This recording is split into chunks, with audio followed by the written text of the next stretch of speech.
Yo, what's up, c'est Nassim, je suis ici pour faire la tier list des films Spider-Man.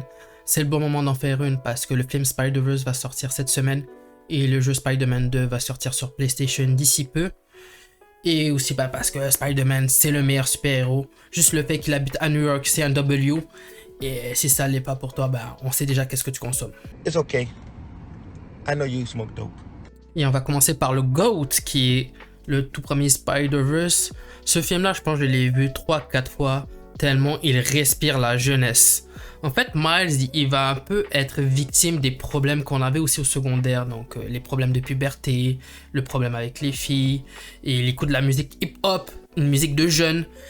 Et aussi, en plus de ça, le film est tellement complet. Il y a de la tragédie, il y a des personnages attachants et il y a de l'humour qui est subtil. Et donc, si t'aimes pas ce film-là parce que c'est trop cartoon, c'est trop enfantin, on connaît les vraies raisons, t'inquiète pas. Oui, je suis raciste. T'es raciste? Oui. Hein? T'es raciste? Par contre, ce film est un two-pack of ass, donc Amazing Spider-Man 1, que j'ai pas du tout aimé. J'ai jamais compris la hype envers ces films. Le film apporte rien de nouveau. Le film est très mal rythmé. Ça prend quoi? 1 heure pour tuer Uncle Ben. Le méchant principal, c'est une pâle copie de Dr. Octopus, mais en moins bon. Le costume de Spidey est dégueulasse. Le seul truc positif que je peux donner au film, c'est la performance de Andrew Garfield. Je trouve qu'il joue un Spider-Man qui retranscrit mieux la BD que Tobey Maguire. Par contre, le gars peut dunker au basket. Il a un accent british. Et t'essaies de me faire croire comme quoi il a aucun succès envers les femmes? Really, bro? Bon, Amazing Spider-Man 2 que je vais mettre en C. Le film a de bonnes idées, mais c'est tellement mal exécuté. En fait, le film a de bons méchants. J'ai bien aimé leur complexe d'infériorité. Par contre, le film est tellement long. Il dure quoi? 2h30, j'ai l'impression qu'il durait 3 heures. Ils ont beaucoup trop forcé sur le développement des personnages, dont la romance entre Peter et Gwen Stacy. J'ai compris que l'intention, c'était de combler un point faible qui était dans la trilogie principale, parce que le couple Peter et Mary Jane, c'était pas vraiment ça. Et en plus de ça, le film, c'est un gros scam. Je me rappelle, l'argument de vente du film, c'est que Spidey, il affronte 3 méchants en même temps. C'est faux, hein. Comme il y a Electro qui est le méchant principal qui est là pendant presque tout le film, et t'as les 2 autres méchants qui sont là juste pour 2 minutes, honnêtement. Donc c'est ça pour Amazing Spider-Man 2. Le tout premier Spider-Man qu'on va mettre en S. Une des meilleures origin stories qu'on peut trouver dans un film de super-héros. Le film est fun, le film est intriguant, le film est brutal. Les scènes d'horreur sont super bien incorporées. C'est un peu dur de trouver un point négatif sur ce film. Peut-être les effets spéciaux qui ont un peu mal vieilli, mais honnêtement, je pense qu'on a vu pire. Donc c'est à peu près ça pour le premier Spider-Man. Spider-Man 2 qu'on va mettre en S. Donc juste pour prévenir que c'est pas en ordre. Ils sont juste dans la même classe. Ça signifie pas que Spider-Verse est meilleur que Spider-Man 1. Comme j'ai dit tout à l'heure, ils font partie de la même classe. Et en plus de ça, je peux pas te dire lequel est le meilleur entre le 1 et le 2. Tellement ils partagent les mêmes qualités. Le seul point négatif que je peux mettre pour le 2, c'est le combat final n'était pas autant impressionnant que le premier. Et aussi, Mary Jane, c'est quoi ce personnage-là? À la fin du film, elle était sur le point de se marier.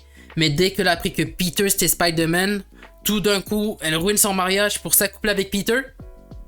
Check-moi une gold digger, bro.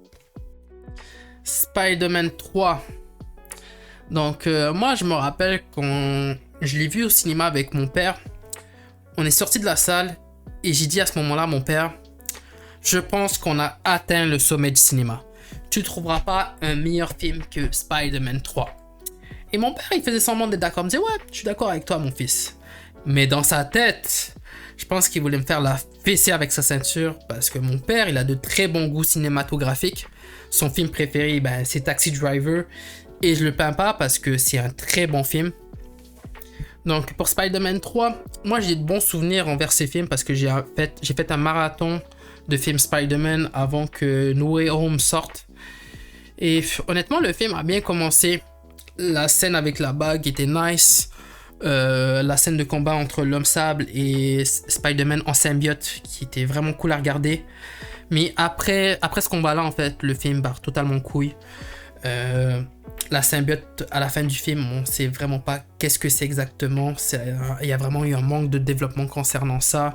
Venom, j'ai trouvé dégueulasse. Le combat final qui est complètement ridicule, la façon comment ils ont vaincu le méchant, j'ai trouvé ça assez stupide. Donc c'est pour ça que je vais mettre Spider-Man 3 en C. Et les scènes de Imo Peter aussi. Peut-être en 2007 c'était cool, mais en 2023 c'était très cringe. Et c'était des scènes très difficiles à regarder. Donc les deux premiers films du MCU que je vais mettre directement en B. Je les mets directement en B parce que c'est deux films assez similaires et ils ont à peu près le même niveau. Je les préfère aux deux premiers Amazing Spider-Man parce que j'ai bien aimé qu'ils aient tenté quelque chose de nouveau dans ces films-là. Déjà, la figure paternelle de Peter, c'est Tony Stark. Et j'ai bien aimé la complicité entre les deux personnages. Par contre, il a une trop grosse place dans ces deux films. Déjà, la raison pourquoi les méchants sont méchants, c'est à cause des répercussions des actions de Tony Stark. Et ça, j'aime pas en fait, parce que moi, je suis venu voir un Spider-Man indépendant. Et c'est un peu décevant de ce côté-là. Aussi, l'humour. L'humour est beaucoup trop forcé. Déjà, Far From Home, la scène où il y a une agent du Shield qui déshabille Peter et il y a une personne qui entre par surprise et croit que c'est un attouchement sexuel. Non. En tout cas, ça le fait pas en 2023. Et aussi, il y a quand même des scènes assez marquantes. En fait, il y a des scènes beaucoup plus marquantes dans ces films-là que dans les Amazing Spider-Man, je trouve. Déjà, Mysterio, je trouve tellement badass comme méchant. Juste les scènes d'illusion durant Far From Home sont tellement cool à regarder. Et ouais, c'est des bons films que tu pourrais regarder après une longue journée de travail. T'as pas trop envie de casser la tête. Tu regardes un Homecoming ou un Far From Home et tu vas relativement passer un bon moment. Donc c'est à peu près ça pour les deux premiers films du MCU. Spider-Man No Way Home. Donc je me rappelle, avant d'avoir regardé le film, j'avais fait un marathon de films Spider-Man. Et j'avais aussi énormément d'attentes envers ce film. Et c'est pour ça que je vais pas le mettre en S, mais en D, parce que ce film est trash. Non, je rigole. Je vais le mettre en A. Le film atteint un minimum mes exigences. Vraiment, les caméos sont vraiment cool à regarder. Ils sont bien intégrés. J'ai bien aimé la complicité entre les différents Spider-Man. J'ai vraiment aimé leurs interactions.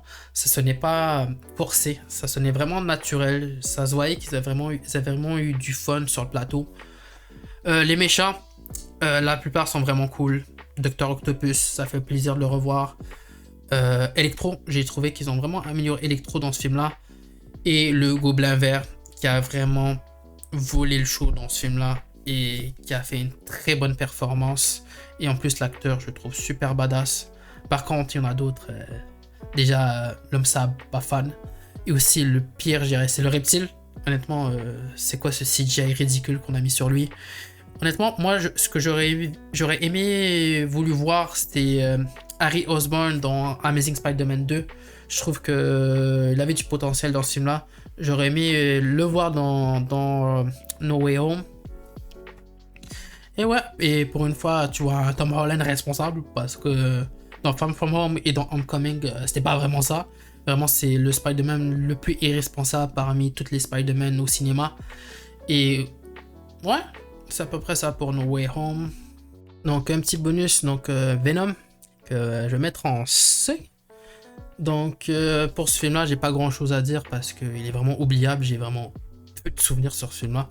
Tout ce que je me rappelle, c'est que j'étais vraiment fâché après avoir regardé ce film-là parce que la bande-annonce raconte littéralement tout le film.